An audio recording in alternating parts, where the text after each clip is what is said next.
દર્શક મિત્રો આપ જોઈ રહ્યા છો ગુજરાત 18 લાઈવ। હવે જોઈએ અગત્યના સમાચાર। વડોદરાના જૈન તપસ્વીઓના પારણા જુદા જુદા જૈન સંઘોમાં યોજાયા। જૈનોના શ્વેતાંબર સમુદાયના પર્યુષણાની પૂર્ણાહુતિ થતા આજે લાલબાગ જૈન સંઘમાં વલ્લભસુરી સમુદાયના વર્તમાન ગચ્છાધિપતિ આચાર્ય ધર્મધુરંધર સુરી મહારાજની નિશ્રામાં 64 તપસ્વીઓનો પારણાનો પ્રસંગ યોજાયો હતો। સૌપ્રથમ આચાર્ય ધર્મધુરંધર સુરી મહારાજે બધા તપસ્વીઓને પચ્ચખાણ આપ્યું હતું અને ત્યારબાદ તપસ્વીઓને પારણા કૃપા ચિરાગભાઈ શાહ પરિવાર દ્વારા કરાવવામાં આવ્યા હતા। જૈન મુનિરાજ કીર્તિ મહારાજ મહાભદ્ર વિજયજી મહારાજે પણ તપસ્વીઓની શાતા પૂછી આશીર્વાદ આપ્યા હતા। જૈન સમાજમાં સૌથી મોટી વયના 106 વર્ષીય વિનયરત્ન વિજયજી મહારાજ તથા વિશ્વેન્દ્ર વિજયજી મહારાજની નિશ્રામાં વિમલનાથ જૈન સંઘમાં પણ પારણાનો પ્રસંગ યોજાયો હતો, જેમાં 84 તપસ્વીઓના પારણા યોજાયા હતા અને એમના સંઘના પ્રમુખ જયદીપ શાહે જણાવ્યું હતું, જ્યાં તપસ્વીઓના બહુમાનનો પણ કાર્યક્રમ યોજાયો હતો। દરમિયાનમાં પુણ્ય પવિત્ર જૈન સંઘના આચાર્ય લલિત સેનસુરી મહારાજ તથા જિનેન્દ્ર વિજયજી મહારાજની નિશ્રામાં જૈન અગ્રણી ભૂપેન્દ્ર કોઠારી તથા જૈન સોશિયલ ગ્રુપના પ્રમુખ પરેશભાઈના પુત્ર અર્પિતભાઈ જલ્પાબેન તથા સમસ્ત જૈન સંઘના ઉપપ્રમુખ ઉદેશ કોઠારીની દીકરી હેરિશા કોઠારીના ક્ષીર સમુદ્રના પારણા યોજાયા હતા। આ કાર્યક્રમમાં સુજલ ચેરિટેબલ ટ્રસ્ટના પરેશ શાહ, વેપાર વિકાસ એસોસિએશનના પરેશ પરીખ, કાલીબાગ જૈન સંઘના પ્રમુખ દીપકભાઈ શાહ, સમસ્તના પ્રમુખ પ્રકાશ શાહ, લલિતભાઈ શાહ, યુનિવર્સિટીના પૂર્વ સેનેટ સભ્ય અને જાણીતા જૈન અગ્રણી દીપક શાહ સહિત અનેક જૈન અગ્રણીઓ હાજર રહ્યા હતા। દરમિયાનમાં આજે જૈન કોર્પોરેટર રાખીબેન મનોજભાઈ શાહની દીકરી દેવાંશી શાહના 31 ઉપવાસનું પણ પારણું કરવામાં આવ્યું હતું, જેમાં ભાજપના પ્રમુખ જયપ્રકાશ સોની, સ્ટેન્ડિંગ કમિટીના ચેરમેન ડોક્ટર શીતલ મિસ્ત્રી તથા મેયર પિંકીબેન સોની પણ તપસ્વીને પારણા કરવા પધાર્યા હતા, એમ જૈન અગ્રણી દીપક શાહે જણાવ્યું છે। નમસ્કાર દર્શક મિત્રો, આજે પર્યુષણા પર્વના અંતિમ દિવસે ગઈકાલે ગુરુ ભગવંતે આખા વર્ષની પાપની ક્ષમાપના માટેનો દિવસ સંવત્સરી સરસ મજાનું બારસા સૂત્ર લાલબાગ જૈન સંઘમાં સંભળાવ્યું, સુંદર રીતે આરાધના કરાવી। આજે પારણાનો પ્રસંગ છે।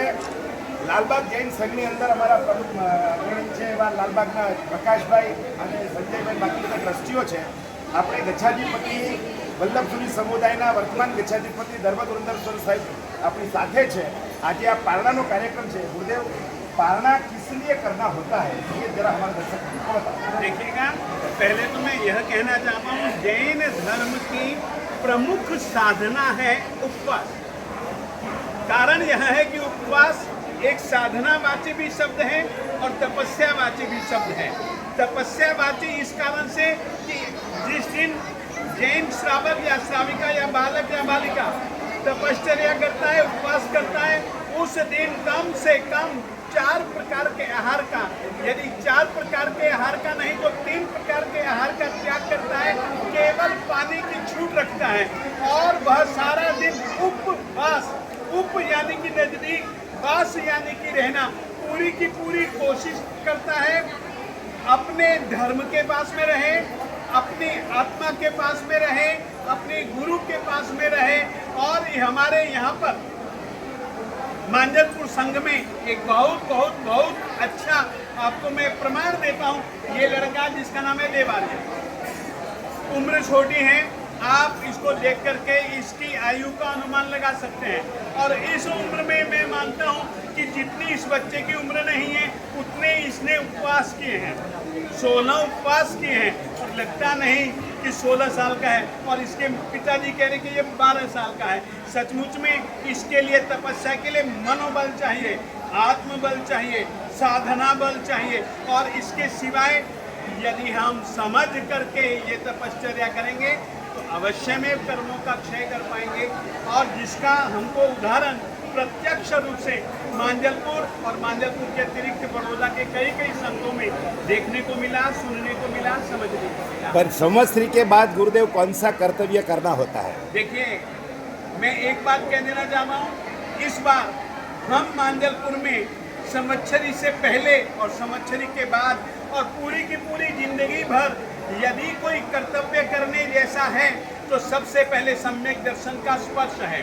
सम्यक दर्शन का यदि स्पर्श नहीं किया तो किसी की तपस्या को हम तपस्या नहीं मानते, किसी के दान को हम दान नहीं मानते, यानी कि कोई भी धर्म क्रिया नहीं मानी जाती।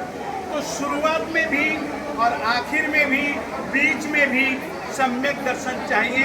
बड़ी खुशी की बात है कि इस बार यूनिवर्सिटी एमएस बड़ौदा और यूनिवर्सिटी कच्छ ने सम्यक दर्शन संबंधी परीक्षा का आयोजन किया है और सम्यक दर्शन विषय को लेकर के जो परीक्षा होगी, पाठ आपको यहीं से ही मांजलपुर में जो धर्म धुरंधर सूरी जी है ना, वो जो देंगे वो ही पाठ माने जाएंगे इस रीति से।